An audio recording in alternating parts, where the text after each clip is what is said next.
Capítulo 4. O Castelo do Silêncio. Sozinho, o cavaleiro cautelosamente enfiou a cabeça pela porta de entrada do castelo. Seus joelhos tremiam, o que, por causa da armadura, provocava um leve som metálico de chocalho. Temendo que Rebeca pudesse vê-lo, juntou forças e entrou corajosamente, fechando a porta atrás de si. Por um instante, desejou não ter deixado a espada, mas Merlin prometera que não haveria dragões para matar, e o cavaleiro confiava no mago. Ele adentrou a imensa antessala do castelo e olhou à volta. Viu apenas o fogo que fulgurava na enorme lareira de pedras situada em uma das paredes e 3 tapetes no chão. Sentou-se sobre o tapete mais próximo do fogo. O cavaleiro logo tomou consciência de 2 coisas. Primeiro, parecia não haver nenhuma porta na sala que levasse a outras partes do castelo. Segundo, o silêncio que fazia neste castelo era extraordinário, misterioso. Ele percebeu com um sobressalto que o fogo nem mesmo crepitava. O cavaleiro considerava o próprio castelo silencioso, principalmente naquelas épocas em que Juliet permanecia dias seguidos sem falar com ele. Mas o silêncio ali era incomparável. O Castelo do Silêncio foi bem nomeado, ele pensou. Nunca em sua vida se sentira tão sozinho. Subitamente, o cavaleiro foi surpreendido pelo som de uma voz familiar vinda de trás dele. Olá, cavaleiro! O cavaleiro se virou e ficou espantado ao ver o rei se aproximando dele, vindo de um afastado canto da sala. Rei? Ele disse ofegante. Não tinha percebido. O que o senhor faz aqui? O mesmo que você, cavaleiro, procurando a porta. O cavaleiro olhou à volta novamente. Não vejo porta nenhuma. Não é possível ver, até que compreenda, disse o rei. Quando você compreender o que há nesta sala, será capaz de ver a porta que conduz à sala seguinte. Sinceramente, espero que sim, rei, disse o cavaleiro. Estou surpreso de vê-lo aqui. Ouvi falar que o senhor estava numa cruzada. É isso que eu digo sempre que viajo pelo caminho da verdade, o rei explicou. É mais fácil para os meus súditos entenderem. O cavaleiro parecia intrigado. Todos entendem as cruzadas, disse o rei, mas muito poucos entendem a verdade. Sim, concordou o cavaleiro, eu mesmo não estaria neste caminho se não estivesse aprisionado nesta armadura. A maioria de nós está aprisionada no interior de uma armadura, declarou o rei. O que o senhor quer dizer? Perguntou o cavaleiro. Nós levantamos barreiras para proteger quem pensamos ser. Então, um dia ficamos presos atrás das barreiras e não conseguimos mais sair. Nunca pensei que fosse um ser aprisionado, rei. O senhor é tão sábio, disse o cavaleiro. O rei riu pesaroso. Tenho sabedoria suficiente para saber quando estou preso e retornar aqui, para aprender mais sobre mim. O cavaleiro sentia-se imensamente encorajado, pensando que o rei talvez pudesse lhe mostrar o caminho. Diga, disse o cavaleiro, seu rosto se iluminando. Será que não podemos atravessar juntos o castelo? Assim não estaremos tão sozinhos. O rei balançou a cabeça, dizendo. Certa vez tentei isso. É verdade que meus companheiros e eu não estávamos sozinhos, porque falávamos constantemente. Mas quando se fala, é impossível ver a porta para sair dessa sala. Talvez pudéssemos apenas andar juntos em silêncio, sugeriu o cavaleiro. Não lhe agradava pensar que teria de vagar sozinho pelo castelo do silêncio. O rei balançou a cabeça novamente, dessa vez com mais força. Não, já tentei isso também. O vazio se tornou menos doloroso, mas ainda assim eu não conseguia ver a porta para sair dessa sala. O cavaleiro protestou. Mas se o senhor não estava falando... Ficar em silêncio significa mais do que não falar, disse o rei. Descobri que quando estava com alguém, mostrava apenas minha melhor imagem, não deixava as barreiras cederem e não permitia que nem eu, nem a outra pessoa víssemos o que estava tentando esconder. Eu não compreendo, disse o cavaleiro. Você compreenderá, replicou o rei, depois que permanecer aqui por um tempo suficiente. É preciso ficar sozinho para deixar a armadura cair. O cavaleiro ficou desanimado. Não quero ficar aqui sozinho, ele exclamou, batendo o pé enfaticamente e, sem perceber, pisando no dedão do pé do rei. O rei berrou de dor e deu saltos em círculo. O cavaleiro estava horrorizado. Primeiro o ferreiro, agora o rei. Perdão, senhor, disse o cavaleiro, desculpando-se. O rei esfregou o dedão delicadamente. Tudo bem, essa armadura dói mais em você do que em mim. Então, aprumando-se, olhou compreensivamente para o cavaleiro. Entendo que você não queira ficar neste castelo sozinho. Eu também não queria quando comecei a vir aqui, mas agora compreendo que o que se tem para fazer aqui deve ser feito sozinho. Dito isso, ele saiu mancando pelo quarto e acrescentou: preciso seguir meu caminho, agora. Perplexo, o cavaleiro perguntou: aonde o senhor vai? A porta fica aqui.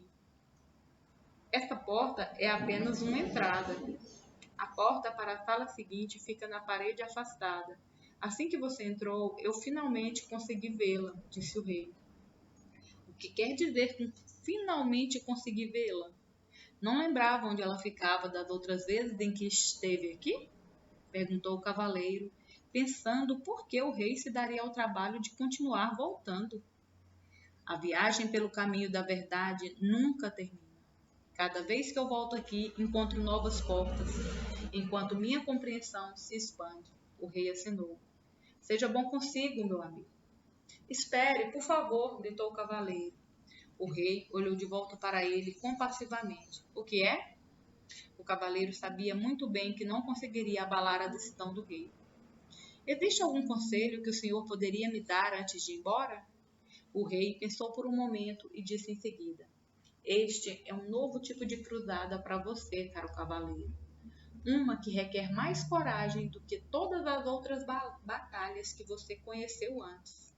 Se conseguir mobilizar a força necessária para ficar aqui e fazer o que tem de fazer, esta será a sua maior vitória. Dito isso, o rei se virou e esticou o braço, como se fosse abrir uma porta. Em seguida, desapareceu parede adentro, deixando o cavaleiro com um olhar incrédulo em sua direção. O cavaleiro correu até onde o rei estivera, esperando que, de perto, também pudesse ver a porta, deparando-se com o que parecia ser apenas uma parede sólida. Ele começou a caminhar em redor da sala.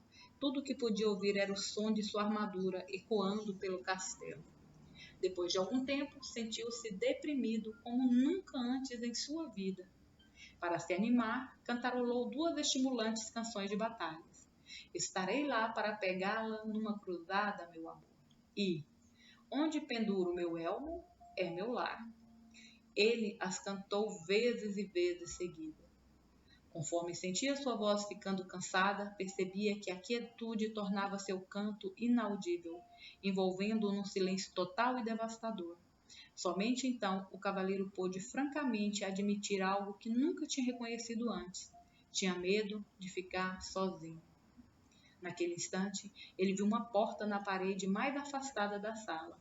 Então caminhou até ela, abriu-a lentamente e entrou em outra sala. O aposento seguinte parecia-se muito com o anterior, exceto por ser um tanto menor, e também era destituído de qualquer sonoridade. Para passar o tempo, o cavaleiro começou a falar alto consigo mesmo. Ele dizia qualquer coisa que passasse pela sua cabeça. Falou como era quando criança e sobre como era diferente dos outros meninos que conhecia. Enquanto esses caçavam codornizes e brincavam de pegar a cauda no javali, ele ficava dentro de casa, lendo. Como os livros eram escritos à mão pelos monges, não havia muitos deles, e ele logo os tinha lido todos. Foi então que começou a falar impulsivamente com qualquer pessoa que encontrava pela frente. Quando não havia ninguém para conversar, conversava consigo mesmo, exatamente como estava fazendo neste momento.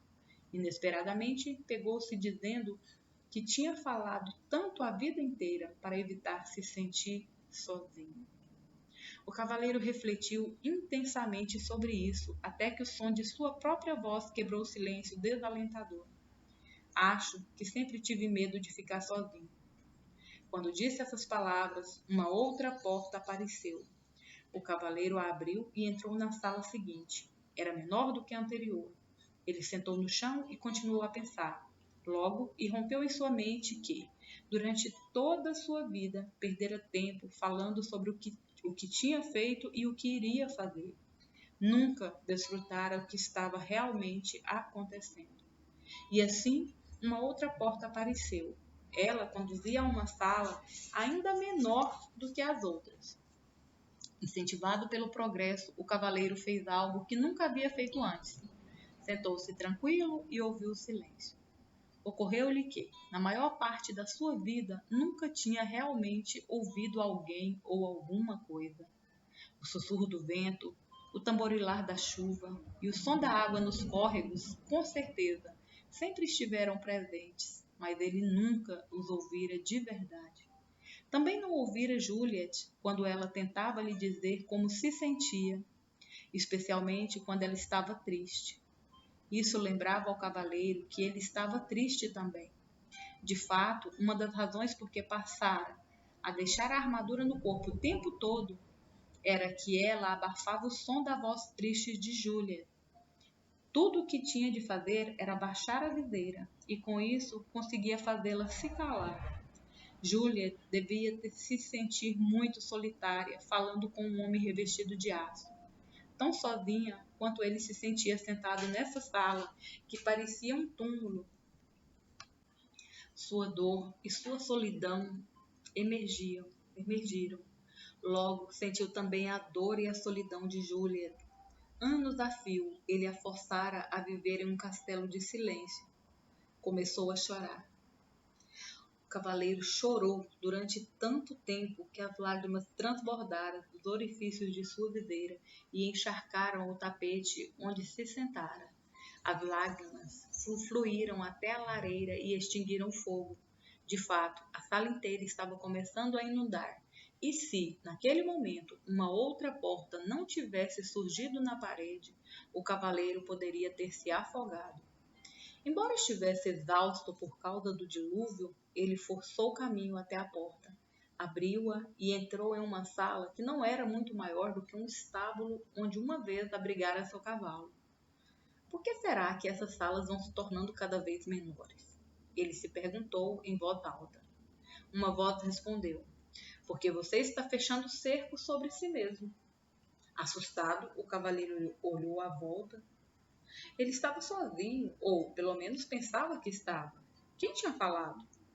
Você falou, disse a voz, respondendo ao seu pensamento. A voz parecia vir de dentro dele. Seria possível? Sim, é possível, respondeu a voz. Sou o seu eu verdadeiro. Mas eu sou o meu eu verdadeiro, protestou o cavaleiro. Olhe para si mesmo, disse a voz com uma ponta de desgosto. Sentado aí, meio morto de fome, envolto nessa sucata, com uma viseira enferrujada e ostentando uma barba ensopada. Se você é o seu eu verdadeiro, ambos estamos encrencados. Agora preste atenção, disse o cavaleiro. Vivi todos esses anos sem ouvir uma única palavra sua. Agora que ouço, a primeira coisa que diz é que você é meu eu verdadeiro? Por que não se manifestou antes? Tenho estado por perto há anos, replicou a voz. Mas esta é a primeira vez que você fica quieto o bastante para me escutar. O cavaleiro estava confuso. Se você é meu eu verdadeiro, então diga-me, por favor, quem sou eu? A voz respondeu gentilmente. Você não pode achar que vai aprender tudo de uma vez. Por que não dorme um pouco?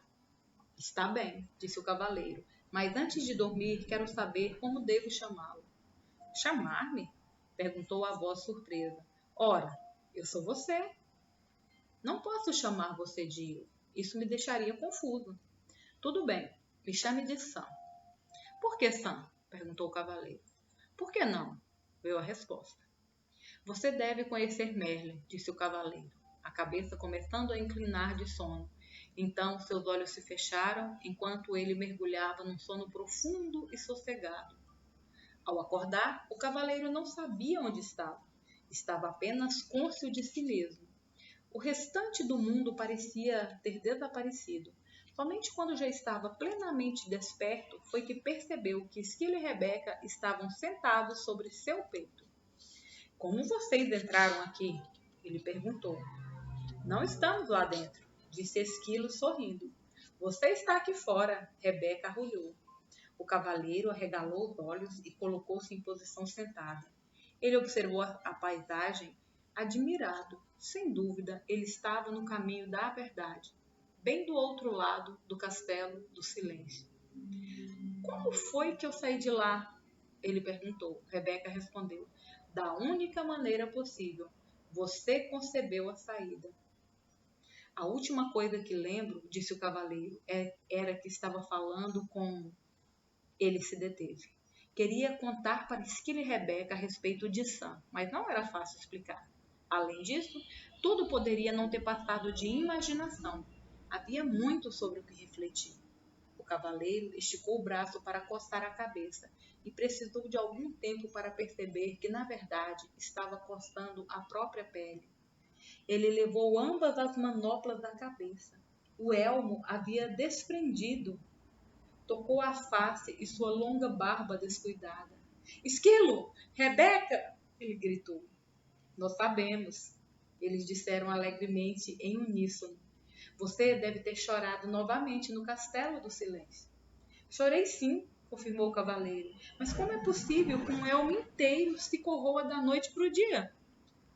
Os animais riram alvoroçadamente. Rebeca ficou ofegante, dando pinotes pelo chão. O cavaleiro achou que ela ia acabar saindo do corpo.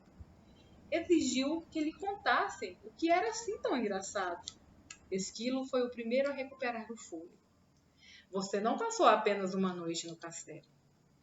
Então quanto tempo se passou? E se eu lhe dissesse que enquanto você estava lá dentro, poderia ter facilmente juntado mais de 5.000 nozes? Eu diria que você é louco, exclamou o cavaleiro. Você permaneceu no castelo por muito tempo, afirmou Rebeca. O cavaleiro estava boquiaberto, sem poder acreditar. Olhou para o céu e com voz estrondosa disse: Merlin, preciso falar com você.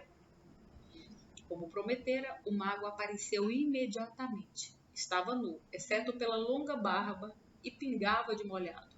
Aparentemente, o cavaleiro pegara Merlin tomando banho. Perdoe-me por essa intrusão, disse o cavaleiro, mas trata-se de uma emergência. Não faz mal, disse Merlin, interrompendo. Os magos acabam se acostumando com essas inconveniências. Ele sacudiu a barba para tirar a água. Para responder à sua pergunta, devo dizer que é verdade. Você permaneceu no Castelo do Silêncio por um longo tempo. Merlin nunca deixava de surpreender o cavaleiro. Como você sabia que eu queria perguntar isso? Como me conheço, posso conhecer você. Somos todos parte um do outro, respondeu o mago. O cavaleiro refletiu um segundo. Começo a entender. Eu pude sentir a dor de Juliet porque sou parte dela? Sim, Merlin respondeu. Foi por isso que você pôde chorar por ela e também por você. Essa foi a primeira vez que você derramou lágrimas por outra pessoa. O cavaleiro disse ao mago que se sentia orgulhoso. O mago sorriu com indulgência. Não temos de sentir orgulho por sermos humanos. Isso é tão sem sentido quanto seria para Rebeca sentir orgulho por poder voar. Rebeca nasceu com asas. Você nasceu com um coração. E agora o está usando, simplesmente como deveria fazê-lo. Você sabe mesmo como fazer para colocar um sujeito para baixo, Merlin, disse o cavaleiro. Não quis ser duro com você.